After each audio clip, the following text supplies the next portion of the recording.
कर्तव्य निष्ठा के साथ अपने दायित्व का निर्वाह किया।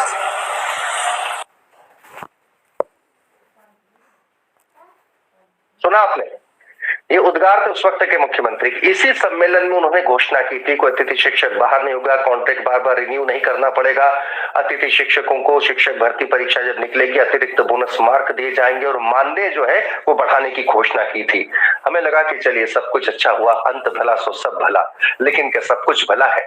क्या वाकई सरकारें चुनाव के पहले घोषणा करती हैं, वोट लेती हैं और बाद में हालात और हश्र क्या होता है? इसी बात को उठाएंगे ताकि एक बार फिर से बात नई सरकार तक तो कम से कम पहुंचे। हमारे साथ अतिथि शिक्षक संघ के प्रदेश अध्यक्ष समेत उनके तमाम साथी एक बार फिर लाइव जुड़े हैं हमारे साथ में। केसी पवार साहब हैं हमारे साथ में जो कि प्रदेश अध्यक्ष है, और भी तमाम साथी हैं हमारे साथ में। मुकेश कुमार जोशी जी हैं, पहले भी जुड़ चुके हैं हमारे साथ। राम अवतार कुशवाहा जी हैं।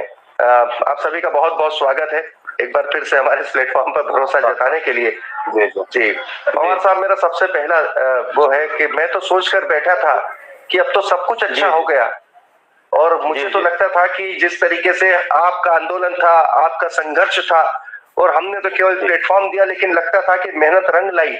लेकिन हकीकत क्या है, क्या हुआ क्या आखिर में? सबसे पहले तो आपको नव वर्ष की हार्दिक शुभकामनाएं, साथ ही नवनिर्वाचित प्रदेश के माननीय मुख्यमंत्री महोदय और हमारे शिक्षा मंत्री और अन्य मंत्री को भी शुभकामनाएं। अब हम आते हैं हमारे असल मुद्दे पर कि हमारी महापंचायत 2 सितंबर 2023 को माननीय तत्कालिक मुख्यमंत्री शिवराज सिंह चौहान जी ने भोपाल के लाल परेड ग्राउंड में आयोजित की। उस समय बड़ी खुशी का उत्साह था, उल्लास था लोगों में कि अब मामा ने हमारी महापंचायत आयोजित की है और हमें सब कुछ मिलने वाला है। और माननीय शिवराज सिंह चौहान जी ने आशा के अनुरूप घोषणाएं भी की। उन्होंने घोषणाएं की कि आज से अतिथि शिक्षकों का वेतन दोगुना हो जाएगा। उसको वेतन के साथ ही एक समय सीमा निर्धारित करी कि अब अतिथि शिक्षकों का वेतन 1 माह 2 माह लेट नहीं, एक निर्धारित तिथि पर होगा। उसके बाद उन्होंने आगामी परीक्षाओं के लिए 50% आरक्षण शिक्षक भर्ती में किया, साथ ही 20 अंक बोनस का प्रावधान किया। और एक जो मुख्य मांग जो हमारे भविष्य के निर्माण के लिए उन्होंने बोली कि अतिथि शिक्षकों की गुरुजी की तरह विभागीय परीक्षा लेकर उन्हें नियमित किया जाएगा। परंतु बिल्कुल चुनाव चले गए, आज दिनांक तक एक आदेश हुआ है, वो केवल दोगुना वेतनमान का। बाकी के आदेश की हम सारे मध्य प्रदेश के 70,000 अतिथि शिक्षक हम इंतजार कर रहे हैं कि अब आदेश होगा, आज होगा, कल होगा। इसी इंतजार में हम लोग बैठे हुए हैं। अच्छा, एक बात बताइए पवन सर, जो आदेश हुआ है वो केवल जो मानदेय दोगुना करने का था, लगभग दोगुना करने का था, मुझे लगता है कि जी वो केवल वही हुआ है। हाँ, एक आदेश हुआ है कि जो पहले हमें 5,000 मिलता था वर्ग 3 में, अब उन्हें 10,000 मिलेगा। जो हमें वर्ग 2 में हमें 7,000 मिलता था, उन्हें 14,000, और वर्ग 1 में 9,000 मिलता था, तो अब 18,000 मिल रहे हैं। और कुछ जगह इसका भुगतान भी हो चुका है और कुछ जगह होने का है। हो सकता है ये कोई प्रक्रिया में है, परंतु एक आदेश हुआ है। बाकी सारे आदेश का हम 70,000 लोग इंतजार कर रहे हैं कि अब जब नई सरकार बनी है, अब मामा तो रहे नहीं, परंतु मामा का घर हमारे लिए खोल के रखा है। हम उनसे भी जाएंगे कि आपने जो घोषणाएं करी है तो उन पर क्रियान्वयन हो। और हम नई सरकार से भी, नए मुख्यमंत्री जी से भी, डॉक्टर मोहन यादव जी से भी निवेदन करते हैं कि जो पूर्व मुख्यमंत्री जी ने जो घोषणाएं करी है उन घोषणाएं के आदेश शीघ्र निकाले, ताकि हम 70,000 अतिथि शिक्षकों के घर का चूल्हा जल सके और हम अपने भविष्य को लेकर सुरक्षित रहे। बहुत जरूरी है ये बताना जरूरी है, जताना जरूरी है, क्योंकि मोहन यादव कई बार कह चुके हैं कि पिछली सरकार की घोषणाएं, चुनाव के वक्त की गई घोषणाएं, योजनाएं सब कुछ लागू होंगी, कुछ भी चीज बंद नहीं होगी। ऐसे में अगर नई सरकार भर्ती निकालती है तो ये बहुत जरूरी है कि इसके पहले गजट नोटिफिकेशन हो जाए कम से कम, वरना अतिथि शिक्षकों के ऊपर तलवार तो वैसी लटकी होगी। ये घोषणा वो भी बिल्कुल, की थी बिल्कुल। कि फिर से जो आपका रिन्यूअल होता है, अब वो रिन्यूअल हर महीने नहीं होगा, इस तरीके की घोषणा भी की थी। उसको लेकर भी कोई नोटिफिकेशन नहीं है, उसको लेकर भी कुछ नहीं है आदेश।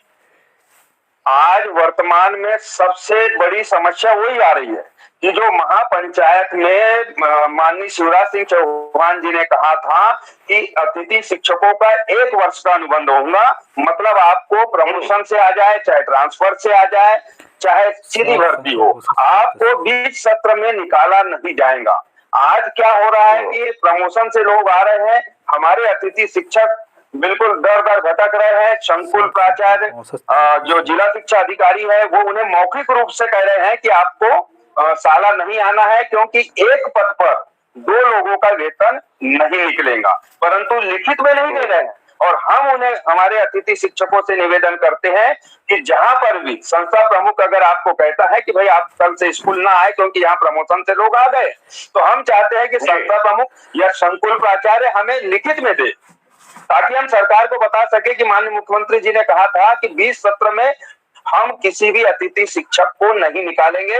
ये भी कहा था माननीय शिवराज सिंह चौहान जी ने, बेचारे कहाँ जाएंगे 20 सत्र में, बेचारे कहाँ जाएंगे, उन्हें कौन रखेगा? प्राइवेट स्कूल वाले भी नहीं रखेंगे, उनकी भी भर्ती फिलअप रहती है। तो हम सरकार से निवेदन करते हैं कि 20 सत्र में अतिथि शिक्षकों को ना निकाला जाए, और 1 साल जो अनुबंध की बात की है कि जब अतिथि शिक्षक उस पद पर पदस्थ होगा तो उसका अनुबंध किया जाए कि उन्हें 20 सत्र में ना निकाला जाए। बिल्कुल, ये बहुत महत्वपूर्ण है, क्योंकि सरकार ने खुद ने घोषणा की, बकायदा मुख्यमंत्री की घोषणा है, भरे मन से घोषणा है, आप लोगों के सम्मेलन में, आप लोगों की महापंचायत में घोषणा है। पवार साहब, आप हमारे साथ बने रहे, आपके और भी साथी हमारे साथ जुड़े हैं, उनके साथ एक बार जुड़ते हैं कि कुशवाहा जी हमारे साथ में, मुकेश कुमार जोशी जी हैं। जोशी जी, मुझे एक बात बताइए कि अभी ये जो स्थिति बन रही है वर्तमान में, इससे फिर समस्या क्या आ रही है? ठीक है, वेतनमान 2 गुना हो गया, लेकिन उस वक्त भी जो असली समस्या थी कि वो अतिथि शिक्षकों की नौकरी पर जो जिस तरीके से जा रही थी, एक एक करके ज्वाइनिंग जैसे होती जा रही थी, प्रमोशन जैसे होते जा रहे थे, तो वो स्थिति तो यथावत बनी हुई है। बिल्कुल। हेलो जी जी मुकेश जी, आवाज आ रही है? हाँ, आवाज आ रही है आपकी, बताइए। हाँ बिल्कुल आ रही है। सर, स्थिति तो वो की वही यथावत जैसे स्थिति में हम पहले थे और उस स्थिति में आज हैं। सिर्फ हमारे पास अगर आया है तो मात्र 18,000 रुपए, 14,000 रुपए और 10,000 रुपए का जो वेतन है उसका एक जो आधार है वही हमारे पास है। इसके अलावा किसी भी तरह से हमारा भविष्य किसी भी कंडीशन में निश्चित नहीं है। आज भी हमारे लोग, कल का सुबह का कोई भरोसा नहीं है कि उनके साथ क्या हो जाता है। प्राचार्य अपनी मनमानी कर कर, ब्लॉक शिक्षा अधिकारी अपनी मनमानी कर कर एक मौखिक आदेश जारी करते हैं कि आज फलाने जगह के अतिथि शिक्षक को हटाया जाता है, और उसको प्राचार्य मौखिक बुलाते हैं ऑफिस में, और ऑफिस में बुला के कह देते हैं कि भैया आपको कल से नहीं आना है। तो इतना बुरा बर्ताव और इतना बड़ा व्यवहार तो कभी एक मजदूर के साथ में भी नहीं होता है, क्योंकि मजदूर को भी किसी किसान के द्वारा एक